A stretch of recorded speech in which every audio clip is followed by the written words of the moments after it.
जय हिंद। तो जुड़ चुके हैं आप ट्रिक्स ऑनलाइन क्लासेस में और आपका क्वेश्चन है प्यारे बंधु क्लास 12th हिस्ट्री का कि आलूबर्नी पर संक्षिप्त टिप्पणी लिखिए। आलूबर्नी पर संक्षिप्त टिप्पणी लिखिए। तो प्यारे बंधु आपको हम बताने जा रहे हैं प्यारे बंधु का आपका VVI question, most VVI question 2025 के लिए क्वेश्चन है आलूबर्नी पर संक्षिप्त टिप्पणी लिखिए। क्या है? आलूबर्नी पर संक्षिप्त टिप्पणी लिखिए। आप देखिए आलूबर्नी कौन थे, मान लिया जाए ये देखिए ये जो महोदय है ये आलूबर्नी महोदय है, ठीक है ना। इसका यदि जन्म की बात करें प्यारे बंधु, इसका यदि जन्म की बात करें तो आपको आज देखिए इसका जो जन्म हुआ है कहाँ पर, तो उज्बेकिस्तान, वर्तमान में जो है उज्बेकिस्तान के ख्वाजिम में। कहाँ पर? तो उज्बेकिस्तान के ख्वाजिम में। और ख्वाजिम के कहाँ पर? तो बेरू नामक, यानी बेरू नामक जो किसके अंदर आया, तो बेरू नामक जो ख्वाजिम के अंदर आया। और ख्वाजिम किसके अंदर आया, तो ख्वाजिम जाया उज्बेकिस्तान के अंदर आया। अब देखिए ये जो ख्वाजिम है प्यारे बंधु आपको याद रखिएगा यह शिक्षा का, किसका? शिक्षा की प्रमुख केंद्र रहा है।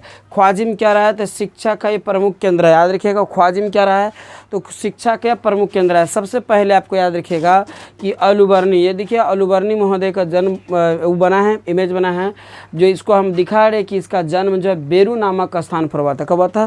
तो बेरू नामक स्थान पर हुआ था। इसका जो जन्म कब हुआ था, तो 4 दिसंबर 1973 को, 1973 को, 4 दिसंबर 1973 को इसका जन्म हुआ था। 4 दिसंबर 1973 का आपको याद रखिएगा। ओके, इसका जो जन्म हुआ था 4 दिसंबर 1973 को होता है। कब? तो याद रखिएगा 4 दिसंबर 1973।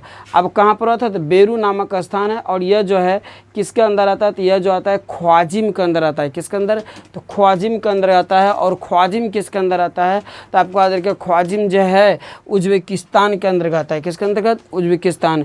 अब आपको देखिए यह जो ख्वाजिम जो है प्यारे बंधु आपको याद रखिएगा शिक्षा का प्रमुख केंद्र है। ख्वाजिम क्या है? शिक्षा का प्रमुख केंद्र है। शिक्षा का प्रमुख केंद्र है। अब देखिए आलूबर्नी जो भारत आया था, कब आया था? जब महमूद गजनी किस पर? भारत पर आक्रमण के लिए आ रहे थे। भारत पर क्या कर रहे थे, तो आक्रमण के लिए आ रहे थे। उसी समय जो है आलूबर्नी भी भारत आए थे।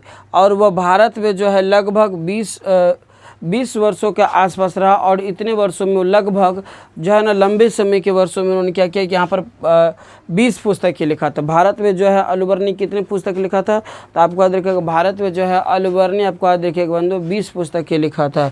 जो आपको यह बात का याद रखिएगा फारसी भाषा, अरबी भाषा में था। कौन भाषा में? अरबी भाषा में। अब इसके प्रमुख ग्रंथ है किताब उल हिंद। क्या है? तो किताब उल हिंद और तहकीक ए हिंद, इनका क्या है?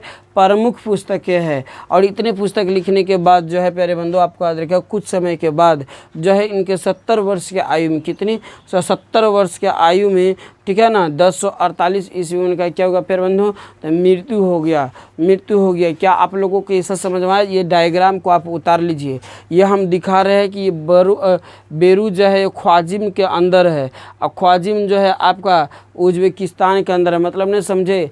आप जिस गांव में, वो गांव तो किसी ब्लॉक के अंदर होगा, वो ब्लॉक किसी जिला के अंदर होगा, वह जिला किसी राज्य के अंदर होगा, राज्य किसी देश के अंदर होगा, देश किसी महादेश के अंदर होगा, ठीक है ना। तो उसी प्रकार जो बेरू जो है किसके अंदर है, तो ख्वाजिम के अंदर है। ख्वाजिम किसके अंदर? तो उज्बेकिस्तान के अंदर है। और यहीं पर क्या था, तो आलूबर्नी का जन्म हुआ था। कब? तो 4 दिसंबर 1973 को।